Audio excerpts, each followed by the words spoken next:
Well, hello and welcome to the Win TV News. Today is Monday, March 31st, 2008. I am Naylan Dwarika with you. Good evening. In the headlines, 2 murdered and 2 critical after 12-hour shooting spree. Parents cling to hope as teens feared drowned. And TNT whip Barbados to face Jamaica in Caribbean final. The nation's murder toll has climbed to 105, just 91 days into the new year, with 2 killings being recorded within less than 12 hours. In the first incident, which occurred shortly after midnight last night, a 26-year-old man was shot to death at Hague Street in Carnage. Police say they responded to a report about a shooting in the area, but after an extensive search was carried out in the area, nothing was found. However, around 6 o'clock this morning, officers received a report from a resident at Hague Street saying that the body of a man was seen in some bushes. When officers arrived the second time, they found Don Logan, also known as Waka, lying in a pool of blood. Officers say Logan was part of a gang which operated at Seaview Terrace. Only last Friday, one of his associates, 18-year-old Hakim Lendor, was shot to death while liming at Seaview Terrace. And around 2 o'clock this afternoon, 30-year-old Ricardo Sidney of Building C at Duncan Street in Port-of-Spain was shot to death following an argument with another man at a nearby apartment. Police say at the time of the shooting there was a barbecue in the area and people had to scamper for safety. Investigators say Sidney was arguing with a man he knew when another man approached, pulled out a gun and fired at him before running away. And police are investigating 2 separate shootings just outside Port-of-Spain today, which have left 2 men in critical condition at the Port-of-Spain General Hospital.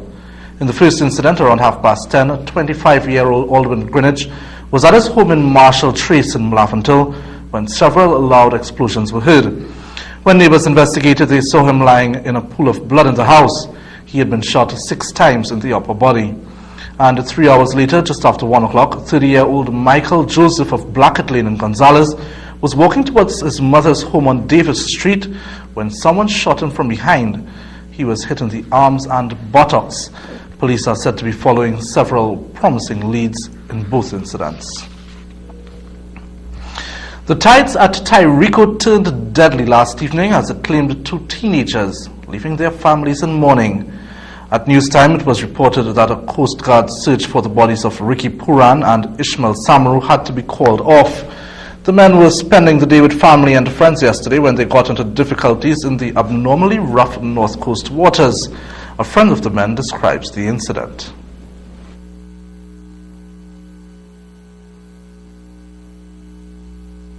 My girlfriend family come and say, look, Raj calling for help, so I think she's joking. And then after, my girlfriend told me now, well, he really jogging, so I jump out and run back in the water now to try to save him, man. And I reached the wave, was real hard and pulling, man, thing, and was like 10 foot step away and trying to save him, and I could not save him, man. Most likely that was just like it. You know, we just praying to see him, get his body. And Ricky's father never knew he would never see his son again, his last contact being a phone call that he would be home late. He says he hopes DC returns his son's body to him. I find they do the best and they just couldn't do better. After God, I hoping for the best that I could see my son and see him not dig up or bite up, but just as how he did. Lifeguard William Hernandez says bathers must be extremely cautious at the beach, especially with the extreme weather that's being experienced recently. He says he and his team have been called into action many times. People from 10 to 11, we rescued 7 people at Maracas. Are the seas still rough? This is not rough really, not to me.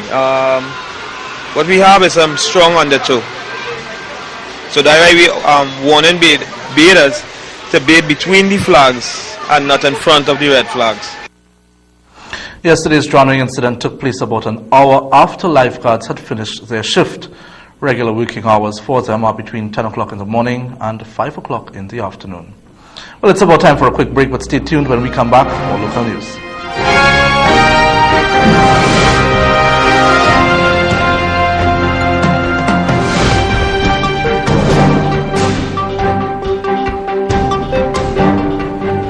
Welcome back to the Win TV Weekend News and some more local news.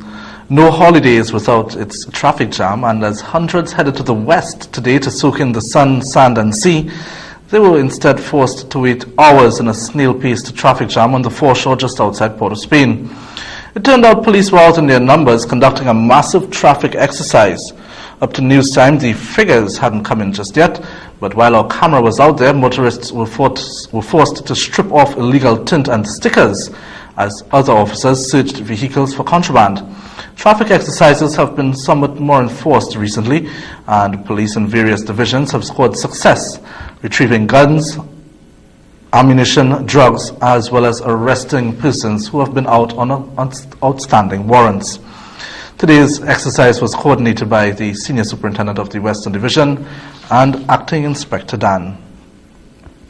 Well, 12 years ago, much of Alan Karim's independence and mobility was snatched from him by a bad drive. The accident left the then 22-year-old Todd's Road man in a wheelchair. But over the years, he hasn't lost hope, having his friends, family, and his devoted wife at his side. Now he's seeing the proverbial silver lining, and he's pinning his optimism on the controversial stem cell surgery to regain mobility in his legs. He says he has a lot of faith in the procedure.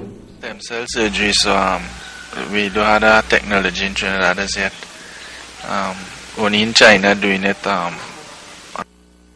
He says he came across the procedure while researching his condition on the internet.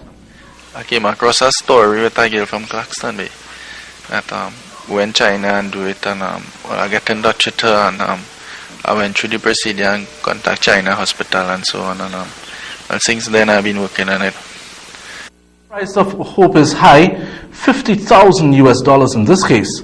Mr. Karim says he needs all the help he can get and is asking the Health Ministry for help. I'm asking the Ministry, also the public, who could assist. We have an account number with Republic Bank, Alan Karim Appeal Fund. They could go there, anyone can go there and make a donation. Also appealing to the Ministry of Health, if they can help, provide some of the funds. The Todd's Road community is currently planning a number of fundraising events for Mr. Karim, including a dinner and a cultural show. However, they are also hoping that the government helps fill the gap so that the surgery can be done as soon as possible. Donations can be made to the Alan Karim Appeal Fund at Republic Bank Chaguanas, account number 66023-793-7931. Well, there's a mystery at 134 Waterloo Main Road in Karapichaima.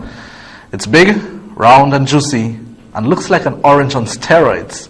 Tara Devlal says since she planted the tree, it's been bearing erratically, with some of its fruit weighing as much as a coconut.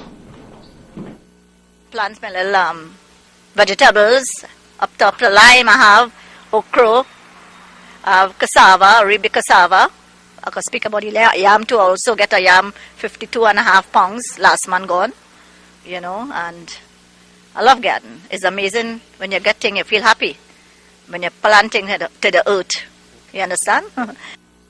She admits that her gardening is her passion and that she has somewhat of a green thumb. As such, the vegetarian saves big on her market bill as most of her produce grows outside her kitchen. 15 years now, the Shivalingam stone also grew up. It have a thread around it like a Shivalingam, the snake in the Shivalingam.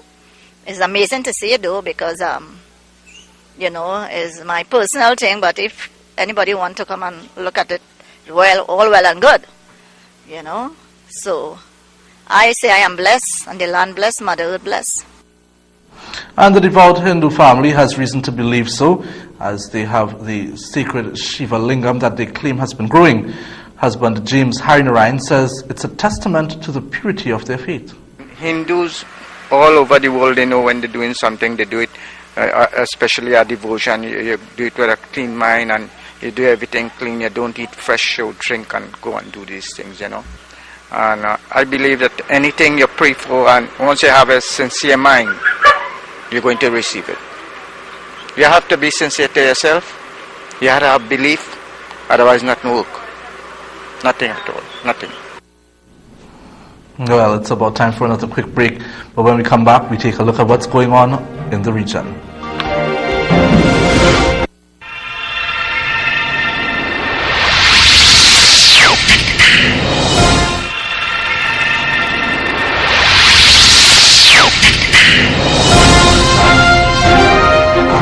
Welcome back to the Win TV News. Regionally, the Cuban government has lifted a ban on its citizens staying in hotels previously reserved for foreigners, according to hotel staff there. It's the latest reform announced under a new president, Raul Castro. Last week, the state said Cubans would be allowed unrestricted access to mobile phones as well for the first time. The new Cuban hotel guests, like the foreign tourists, will have to pay in hard currency on an island where the average wage is about $17 a month. They will also be able to hire cars from state-run agencies, according to reports. Raul Castro has introduced a number of reforms since he was selected as president in February after the retirement of his ailing brother Fidel. The sale of computers, microwaves and DVD players has been opened up to local people as well. Previously, they had only been sold to companies and foreigners. Jamaica's opposition People's National Party, the PNP, is questioning Prime Minister Bruce Golding's alleged transfer of lands and environment portfolios to his office without the knowledge of two of his ministers.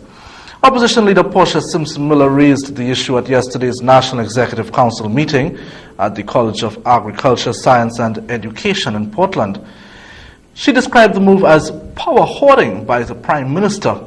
And according to the PNP president, portfolio responsibility was previously held by the Ministers of Agriculture and Lands and Health and Environment, respectively. But that lands and environment was mysteriously transferred to the office of the Prime Minister without informing the Jamaican people. Venezuelan authorities have launched a new operation against the illegal drugs trade by bombing secret airstrips in remote parts of the country. The first runway to be destroyed was 9 miles from the Colombian border. Venezuela is often used as a transshipment point by traffickers, sending Colombian cocaine to the US and Europe. Washington has criticized Venezuela for not doing enough to combat the cocaine trade, a charge that Venezuelan authorities deny. The U.S. State Department, in its annual drugs report published this month, described Venezuela as one of the principal drug transit countries in the Western Hemisphere. Zimbabwe is standing on a precipice as official results from Saturday's general election starts to trickle in. Senior Movement for Democratic Change official Tendai Biti says party leader Morgan Tsvangirai has won 60% of the vote against 30% for Robert Mugabe. Official results show both sides have 26 parliamentary seats so far. Mr. Biti says results are being rigged. Justice Minister Patrick Chinamasa has lost his seat, which is east of Harare. Public Affairs Minister Chen Chimugetengwende has also lost his seat in Mazoe, seen as a stronghold for President Mugabe's party. The MDC says it is fighting to save Zimbabwe's economy. The country has the world's highest inflation rate at more than 100,000%, and just 1 adult in 5 is believed to have a regular job.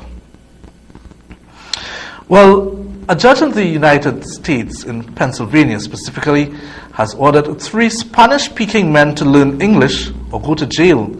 The trio, who pleaded guilty to conspiracy to commit a robbery, were told they could remain on parole if they studied English and got full-time jobs.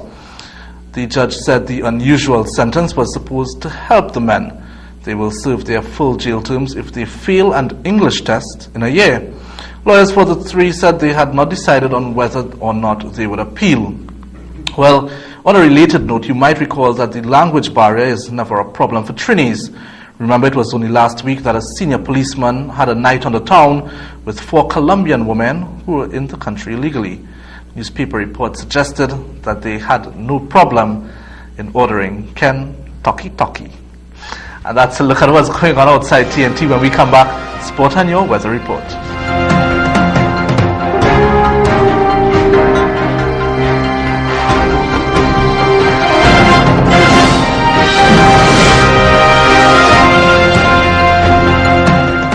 Welcome back to the Win TV News. Time for a look at the top stories in the world of sport. Well, Trinidad and Tobago will now meet the 2008 Caribbean Series champ Jamaica in the Caribbean Cup final. TNT defeated Barbados by 250 runs on the 4th and final day of their final round Caribbean Series match at Guaracara Park today to advance. Resuming on 156 for 4, TNT eventually declared a 215 for 9, an overall lead of 450. In reply, Barbados in their second innings could only muster 201. Dale Richards made 77, Jason Haynes 41, and Jonathan Carter 32. Amit Jagannath was in his usual destructive form, grabbing 7 for 45 to end the match with figures of 10 for 79. Guyanese left-hander Shivnarine Chanderpaul swept all the major prizes at the West Indies Players Association Cricket Awards function last night. The left-handed Guyanese was voted International Cricketer of the Year, Test Cricketer of the Year, and One Day International Cricketer of the Year. The First Class Cricketer of the Year award was won by our very own Darren Ganga, while Adrian Barrett was named Emerging Cricketer of the Year and Shamar Brooks Under-19 Cricketer of the Year. Meanwhile, Win Sports caught up with the man of the moment, Shiv Chanderpaul, after the ceremony. The Windies left-hander said it was an honor for him to be adjudged the winner of the 3 main awards. Congratulations to you, Shiv. Test Player of the Year, One Day Player of the Year, and Player of the Year, International Player of the Year.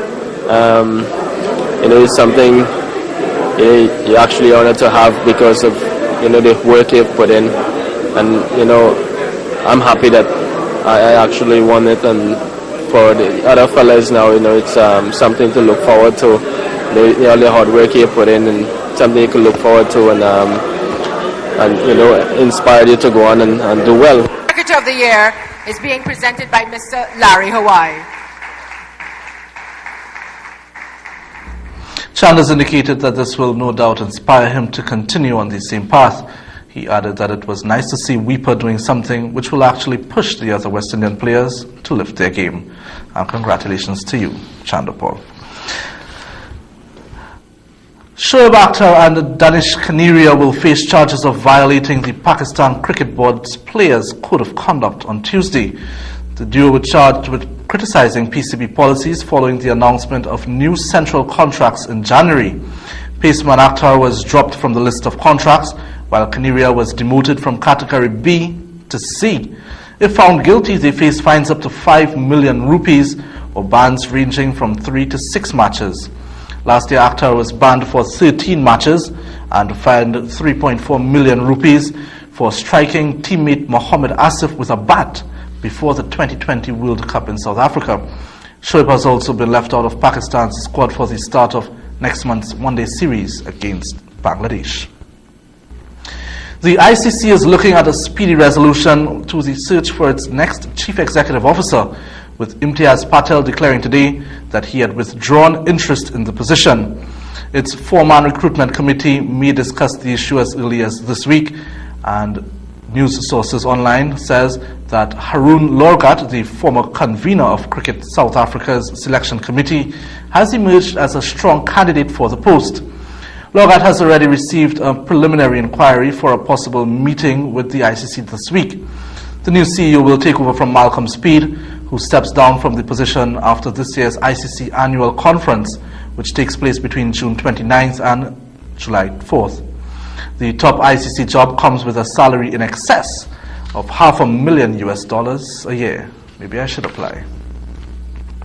An Italian prosecutor plans to bring a criminal case against England coach Fabio Capello for allegedly withholding information in a corruption trial.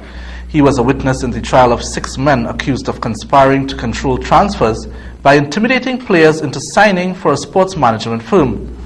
The state prosecutor believes he was evasive in the evidence he gave. Mr. Capello's lawyers said he was certain he had given all the information required of him. They said they were confident that everything will soon be completely cleared. Well, it's about time for a quick look at the weather. The Met Office says, for the period tonight into tomorrow, Trinidad and Tobago should be variably cloudy with isolated showers.